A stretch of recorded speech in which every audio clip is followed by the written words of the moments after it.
നിങ്ങൾ മനസ്സിലാക്കരുത്. വെറുതെ നഷ്ടപ്പെടുന്ന സമയവുമല്ല. ഉറക്കം തൂങ്ങണ്ട എൻ്റെ പ്രിയപ്പെട്ടവരെ. ബഹിജ കിതാബ് അവർ ചൊന്ന ബെയ്ത്ത് തെക്കിമില. ഇത് മൂന്നുമാണ് തൻ്റെ അവലംബം എന്ന് ശൈഖു തങ്ങൾ പറയും. ശൈഖു തങ്ങളുടെ മാനരചിക്കുന്ന ഖാലി മുഹമ്മദ് പറയുമ്പോൾ, ഖാലി മുഹമ്മദ് എന്ന മഹാപണ്ഡിതനാണ് ഈ കിതാബ് ഉണ്ടാക്കിയതെന്നും ഇബ്നു ഹജർ തങ്ങളുടെയും സൈനുദ്ദീൻ മഖ്ദൂം എന്ന സ്വാഹിബ് ഫത്ഹുൽ മുഈനിന്റെയും കാലക്കാരനായ ഒരു മഹാപണ്ഡിതൻ മലയാളിയായി ജനിച്ചതുകൊണ്ട് മാത്രം ചെറുതല്ല, അനേകം അറബ് ഗ്രന്ഥങ്ങൾ രചിച്ച 500ഓളം വിലപ്പെട്ട ഗ്രന്ഥങ്ങൾ രചിച്ച ഒരു മഹാപണ്ഡിതനാണ് അദ്ദേഹമെന്നും അദ്ദേഹം ഇതിന് അവലംബിച്ചിട്ടുള്ളത് 8ാം നൂറ്റാണ്ടിലെ മഹാന്മാരായ പണ്ഡിതന്മാരിൽ ബഹുമാനപ്പെട്ട ഹാഫിദ് ഇബ്നു ഹജർ അസ്ഖലാനി സ്വഹീഹുൽ ബുഖാരിയുടെ ശരിയായ വ്യാഖ്യാനം എഴുതിയിട്ടുള്ള ഫത്ഹുൽ ബാരിയുടെ കർത്താവ് ഹാഫിദ് ഇബ്നു ഹജർ അസ്ഖലാനി, വഹാബികൾക്ക് കൂടി പഥ്യമുള്ള, വഹാബികൾക്ക് കൂടി സ്വീകാര്യനായ ഹാഫിദ് ഇബ്നു ഹജർ അസ്ഖലാനി മഹാനവറുകൾ വിവരിച്ചിട്ടുള്ള ആൾ. ഹാഫിദ് സുയൂത്തി 10ാം നൂറ്റാണ്ടിലെ ഏറ്റവും വലിയ വ്യക്തനായ ഖാലി മുഹമ്മദിന്റെ ഏതാണ്ട് 1 നൂറ്റാണ്ട് മുൻപ് അല്ലെങ്കിൽ ഒരു 10-70 കൊല്ലം മുൻപ് വഫാത്തായ മഹാനായ പണ്ഡിതനാണ് ഇമാം സുയൂത്തി. ആ ഇമാം സുയൂത്തി തൻ്റെ ചരിത്ര ഗ്രന്ഥത്തിൽ 8ാം നൂറ്റാണ്ടിലെ മഹാപണ്ഡിതനായി എണ്ണിയ ഷെയ്ഖ് ശുത്നൂഫിയുടെ ബഹിജയാണ് ഇതിൻ്റെ പ്രധാന അവലംബമെന്നും ഷെയ്ഖ് തങ്ങളുടെ ബെയ്ത്തുകളും ഷെയ്ഖ് തങ്ങളുടെ വസിയ്യത്തായിട്ടുള്ള തെക്കിമിലയുമാണ് ഇതിൻ്റെ അവലംബവുമെന്ന് മനസ്സിലാക്കിയാൽ ആ അവലംബത്തിലില്ലാത്ത ഒരു വരി മുഹയ്യദ്ദീൻ മാലയിലില്ല എന്ന് എൻ്റെ പ്രസംഗത്തിൻ്റെ സംക്ഷിപ്തം ഞാൻ തുടക്കത്തിൽ പറഞ്ഞു കഴിഞ്ഞു. അതിലില്ലാത്ത ഒരു വരിയില്ല. അതിൽ നിന്ന് മനസ്സിലാക്കാൻ നമുക്ക് ഇനി ഓരോ വരി എടുത്തിട്ട് നമ്മളെ കുറ്റം പറയേണ്ടതാണ്. ഇനി ദുർവ്യാഖ്യാനത്തിൻ്റെ രീതി തിരിയാൻ ആക്ഷേപത്തിന് വിധേയമായ ചില്ലറ വരികൾ ഇൻഷാ അല്ലാഹ് ഈ വിഷയാവതരണത്തിൽ ഞാൻ എടുത്തുദ്ധരിക്കുകയും ചെയ്യും. ആമുഖമായി പറയുന്നത് കേട്ട് നിങ്ങൾ മുഷിയരുത്. ഇതിനെ മഹാനവറുകൾ ഈ അവലംബ ഗ്രന്ഥത്തിൽ നിന്ന് കോടീകരിച്ച രീതി കൂടി മനസ്സിലാക്കണം. പാലിലെ വെണ്ണ പോൽ ബെയ്ത്താക്കി ചൊല്ലുന്നൻ പാക്കിയം ഉള്ളോവർ ഇതിനെ പഠിച്ചോവർ. നമ്മളെ മലയാള ഭാഷ ചൊല്ലിയാൽ പാലിലെ വെണ്ണ പോൽ ബെയ്ത്താക്കി ചൊല്ലുന്നൻ ഭാഗ്യം ഉള്ളോവർ ഇതിനെ പഠിച്ചോവർ. പാലിലെ വെണ്ണ പോലെയാണ് ഞാൻ എന്നിട്ട് ബെയ്ത്താക്കി ചൊല്ലുന്നത്. ഇതിൻ്റെ അർത്ഥങ്ങൾ ശരിക്കും മനസ്സിലാക്കിയവർ ഭാഗ്യമുള്ളവരാണ്. ഭാഗ്യമുള്ളവർക്കല്ലാതെ, സ്വാദായനല്ലാതെ ദുര്യോഗികളായ ദോഷികളായ ഭാഗ്യമില്ലാത്ത ദുര്യോഗികളായ നിർഭാഗ്യവാന്മാരായ അഷ്ഖിയായനത് മനസ്സിലാവൂല എന്ന് മഹാനവറുകൾ പ്രത്യേകം പറയുന്നുണ്ട്. ഇത് വെറുതെ പറയല്ല. ഖാലി മുഹമ്മദ് എന്ന ഒരു വിജ്ഞനായ വിജ്ഞാന സമുദ്രമായതുകൊണ്ടാണ് അദ്ദേഹം ഇത് പറയുന്നത്. പാലിലെ വെണ്ണ പോലെ ബഹിജയിൽ നിന്നും ഷെയ്ഖ് തങ്ങളുടെ ബെയ്ത്തുകളിൽ നിന്നും ഷെയ്ഖ് തങ്ങളുടെ വസിയ്യത്തുകളിൽ നിന്നും പാലിൽ നിന്ന് വെണ്ണ കടഞ്ഞെടുക്കുന്നത് പോലെ കടഞ്ഞെടുത്തിട്ടാണ് ഞാനിവിടെ ബെയ്ത്താക്കുന്നത്. മനസ്സിലാക്കണോന്നാ. പാലിൽ നിന്ന് വെണ്ണ കടഞ്ഞെടുത്തെടുക്കുന്നത് പോലെ പാലിൻ്റെ എല്ലാ അംശങ്ങളിലും വെണ്ണ, ആ വെണ്ണ കടഞ്ഞെടുത്തെങ്കിലേ കിട്ടൂ. പാല് കിട്ടാണ്ട് മുഴുവൻ വെണ്ണ കിട്ടുമെന്ന് വിചാരിക്കാൻ പറ്റില്ല. വെണ്ണ വേറെയാണല്ലോ, പാല് വേറെയാണ്. എന്നാൽ പാലിലുള്ളതാണ് താനും വെണ്ണ. ആ പാലിലുള്ള വെണ്ണയെ വെണ്ണയായി കടഞ്ഞെടുക്കുന്നത് പോലെ ബഹിജ കിതാബിനെയും ഷെയ്ഖ് തങ്ങളുടെ ബെയ്ത്തുകളെയും തെക്കിമലത്തിനെയും കടഞ്ഞെടുത്തിട്ട് ശുദ്ധമാക്കിയിട്ട് നിങ്ങൾക്ക് വേണ്ടതും ഷെയ്ഖിന്റെ സ്ഥാനവും മാത്രമേ ഞാനിതിൽ എണ്ണി പറഞ്ഞിട്ടുള്ളൂ. ഇത് അതിൻ്റെ യഥാർത്ഥ അർത്ഥത്തിൽ മനസ്സിലാക്കുന്നവർ ഭാഗ്യവാന്മാർ. ആ ഭാഗ്യവാന്മാരിൽ അള്ളാഹു നമ്മെ പെടുത്തുമാറാവട്ടെ. നമ്മിൽ നിന്ന് അന്വേഷിച്ച് പഠിക്കാൻ വിധേയരായിട്ടുള്ള ഏവരും അള്ളാഹു താല ഇതിൽ പെടുത്തുമാറാവട്ടെ. ഇങ്ങനെയുള്ള ഭാഗ്യവാന്മാരിൽ പെടണമെങ്കിലോ അറിവുള്ളവരോട് ചോദിക്കണം. ഇത് മാലക്കാരൻ തന്നെ പറഞ്ഞിട്ടുണ്ട്.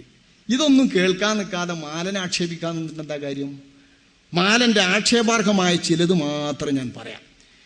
കേപ്പാൻ വിശേളം നാമുക്കാവർ പോരീശ കേപ്പീനെ ലോകരെ മുഹയ്യദ്ദീനെന്നോവർ. പോരിശയിലേക്ക് കടക്കുമ്പം തന്നെ വിമർശനത്തിലേക്കും വഹാബികൾ കടക്കും.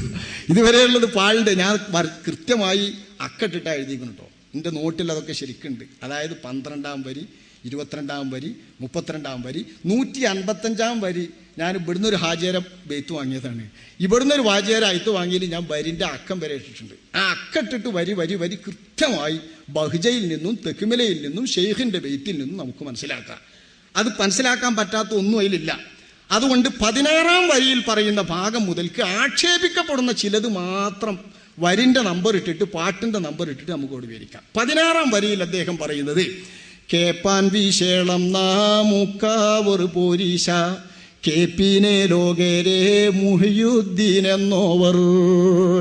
നമുക്ക് ശൈഖ് തങ്ങളവരുടെ പോരിശ പറയാം. കേക്കിൻ ലോകരെ ഒന്നാമത്തെ പോരിശ തന്നെ മുഹിയുദ്ദീൻ എന്നോവർ. അവർ മുഹിയുദ്ദീനാണ് ഒന്നാമത്തെ പോരിശ.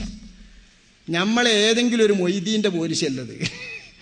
നമ്മളേതെങ്കിലും ഒരു മൊയ്തീൻ, മുഹിയുദ്ദീൻ ശൈഖ് തങ്ങളവരുടെ പേര് അനുസ്മരിക്കാൻ പേര് നൽകപ്പെട്ട മൊയ്തീനാണ്.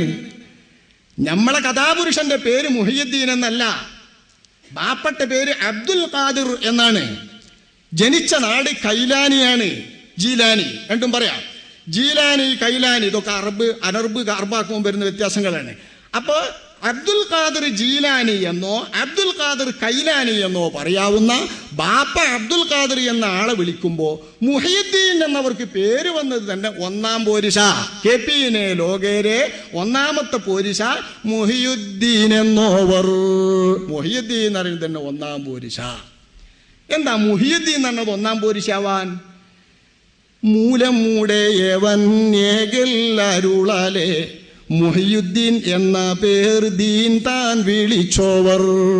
തൊട്ടടുത്ത വരി ഇതാ മൂപ്പർ പറഞ്ഞു. മുത്തുമാണിക്കവും ഒന്നായി കോത്ത പോൽ കോത്തന്നി മാലനെ 155 155 ഞാൻ ഈ മാലനെ കോത്തത് ജനിച്ച തുടക്കം മുതൽക്ക് അവസാനിക്കോളം പറയല്ല.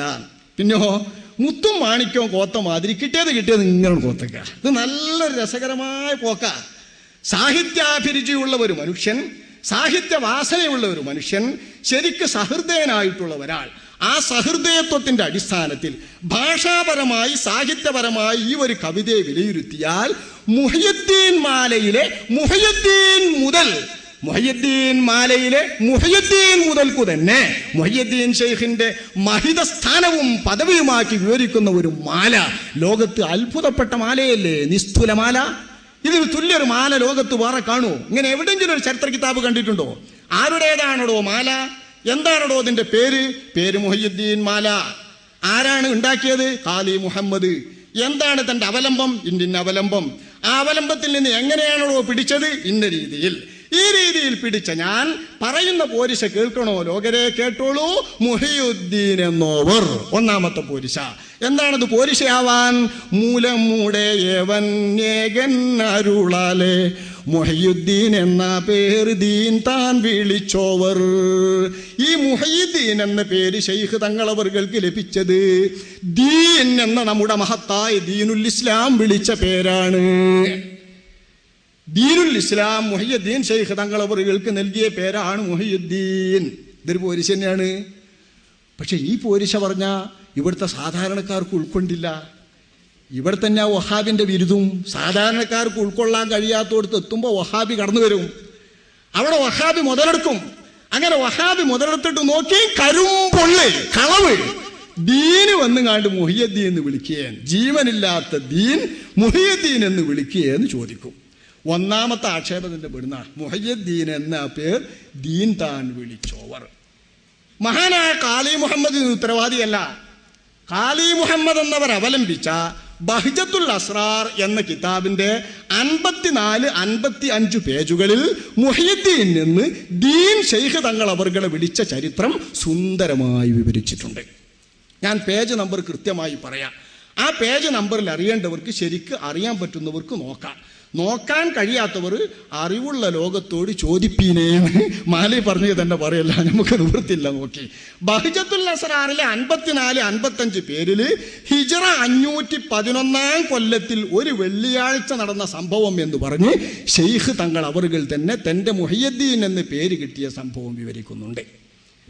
ശൈഖ് തങ്ങൾ അവരുടെ ഉന്നതമായ നിലപാടിന്റെ ശേഷം, മഹാനവറുകളുടെ ഉന്നതമായ നിലപാടിന്റെ ശേഷം 561 വരെ നല്ല രീതിയിൽ 90 കൊല്ലം നല്ല രീതിയിൽ ജീവിച്ച ആൾ എന്ന് മുഹിയുദ്ദീൻ മാലയിൽ തന്നെ പറയുന്നുണ്ട്. 90 കൊല്ലം ശൈഖ് തങ്ങൾ ജീവിച്ചിട്ടുണ്ട്. അതുപോലത്തെ ദീർഘായുസ് അല്ലാഹു തആല ദീനിനാവശ്യമുള്ള നമ്മുടെ പണ്ഡിതന്മാർക്കും ഉലമാക്കൾക്കും ഔലിയാക്കൾക്കും എല്ലാം നൽകുമാറാവട്ടെ. സുദീർഘമായ ഒരു വലിയ കാലയളവ് ജീവിച്ച മഹാനായ മുഹിയുദ്ദീൻ ശൈഖ് തങ്ങൾ 90 കൊല്ലം ജീവിച്ചതിൽ 561 വഫാത്തായ ശൈഖ് തങ്ങൾ അവറുകൾ ഹിജറ 511 നടക്കുമ്പോൾ കൊല്ലം 19 കൊല്ലം മുമ്പാണ്. വഫാത്തിന്റെ 19 കൊല്ലം മുൻപ് നടന്ന സംഭവമാണിത്. മഹാനവറുകളുടെ ചരിത്രം അദ്ദേഹത്തോട് ചോദിക്കുക ശിഷ്യന്മാർ.